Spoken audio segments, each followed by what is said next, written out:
This is Tavia Gilbert, and I'm speaking today again with Steve Durbin, Managing Director of the Information Security Forum.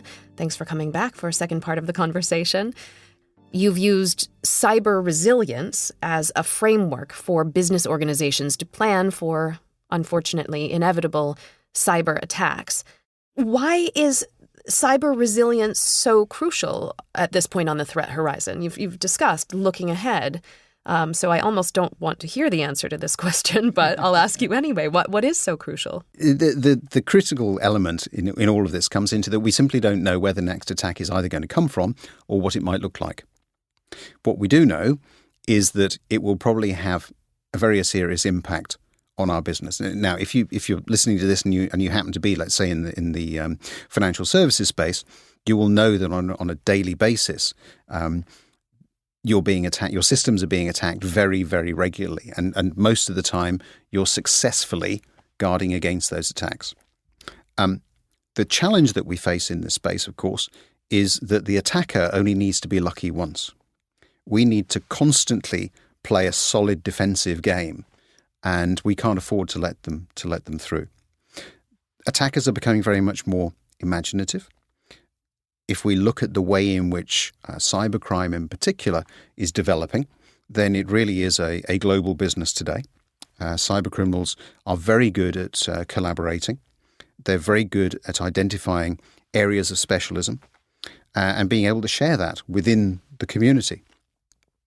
What that means is that there's no shortage of skill sets available to try to break into our systems. Whereas if you think about where we are as an organization, irrespective of where you happen to be, most organizations will have a finite amount of resource.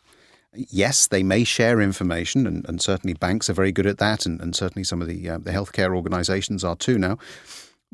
But as a rule, we don't share as much as the bad guys. And so we're always playing a little bit of catch-up. We're also starting to see state-sponsored attacks coming through. Again, the overall both intellectual and technological power that can be brought to bear against an organization in this kind of environment is really one that most entities can't repel for any length of time. So without wishing to appear too pessimistic about it all... we do need to sleep at night, yes. The one thing I think we can say with certainty is that if you haven't been attacked yet, you will be. And so the best thing you can do is plan for that day. And you do that in a constructive way. You do that in a positive way. And you do that in a way that says, okay, I have to identify what is important to me as a business to keep me up and running. And I have to make sure that I've got the right resources in place. And they're rehearsing that come the day when things go wrong. Then I'll be able to respond very much more quickly. Then I'll be able to respond very much more positively. And as a result of that, my business should get back up and running much more quickly. Tell me how the growing cyber threat can be counteracted without losing the enormous benefits of trade and e-commerce. And, we live there. How can we, what do we do to keep the benefits of it? Yeah, I think that very often when we talk about, how can we protect our organizations, there is always a tendency to focus on the way that perhaps things were or how easy it would be if we were able to disconnect. The reality is that we are way past that. We now, have generations in the workplace for whom the use of an iPad or a tablet is quite natural. If we look at our universities and colleges, we're teaching people to collaborate electronically, digitally. We're teaching them to make the best use of technology. And then they come into the workplace and things are slightly different. And so the workplace is slightly behind from a cultural standpoint, which presents challenges from a security perspective as well. I think what we really need to be doing is saying, look, you can't turn the clock back. Everybody is cyber enabled. We know that comes with a number of different risks. So let's actually look at how we can deal with those risks in a constructive way in an environment where everything is digitally interconnected, where we know, for instance, that mobile banking comes with inherent risks. Yet at the same time, we know that people are prepared to carry those risks because of the convenience associated with banking on a smartphone. So we have to balance all the time, I think, some of the benefits that are derived from being cyber-enabled with some of the risks. And that requires us to be, I think, at all levels, going through almost a checklist in our own minds. And this applies at the individual level as well as at the corporate level.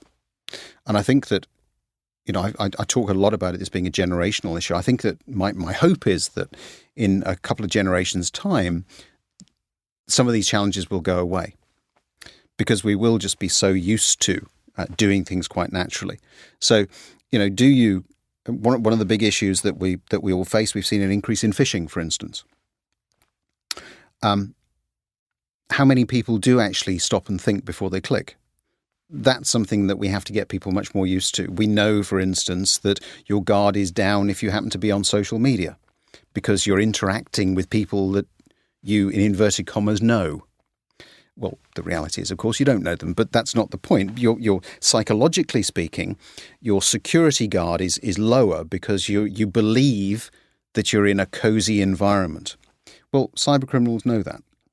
So again, we need to be adapting, I think, our behavior to the way in which we are naturally inclined to be in a social environment, but adapting that to technology by just being aware that perhaps there are things that we're doing that other people might find of interest.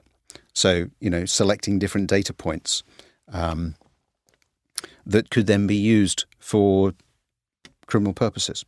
So that's at the individual level. Similarly, at the corporate level, we need to be thinking through exactly those same things. So the corporate is actually no different from an individual. It's still adapting to cyber. It's going a little bit more slowly, but it's still taking measured risk in terms of the way that it is going to implement and roll out systems. And so I think it is about, at the corporate level of an organization, again, embedding this stop and think mentality that says, okay, if I've got a mobile sales force and I want them to be able to communicate effectively with their client base and with head office and colleagues and so on, how realistic is it for me to tell that mobile sales force not to use Wi-Fi in a coffee shop or in a hotel or an airport? The reality is, of course, that it isn't. So what are you going to do? You're going to stop them working? No, you're not. What we have to do in that instance is think the problem through. That says, okay, what information do they need to be accessing? How do they need to be accessing it? If it is highly secure, am I encrypting, for instance? That's one simple solution. Do I have the ability to create a virtual private network, for instance? So thinking through, I think, and trying to map the way in which we quite naturally are going to be behaving with some well-established security processes and procedures that don't slow things down, that do provide a degree of security, whilst enabling the business to continue to function, are the sorts of things that we need to be doing going forward. And that really, I think, does require us to, yes, stop and think about everything that we're doing, but to really embrace the fact that there are so many different opportunities that are presented by being active in cyberspace. And what we're trying to do is just reduce the element of risk in a very practical manner, in a very sensible manner, in a manner that people can adopt quite readily. Well, it reminds me of our first conversation again when you were saying that we cannot control our way out of the problem. The problem is it's here to stay. If, we live online, so being mature and growing up, getting out of those teenage years so that we're all being proactive, that makes a lot of sense. Well, as ever, you've given me a lot to think about. Some things that make me a bit uncomfortable and make me want to be a little bit more careful with my debit card, but I'll work on that. I really appreciate your time and your expertise. It's interesting, and I'm glad you're out there doing good work. Thanks again for your time, Steve. Nice talking to you. For more information on how your organization can become cyber resilient and make sure you have a solid info security framework in place, please visit www.securityforum.org.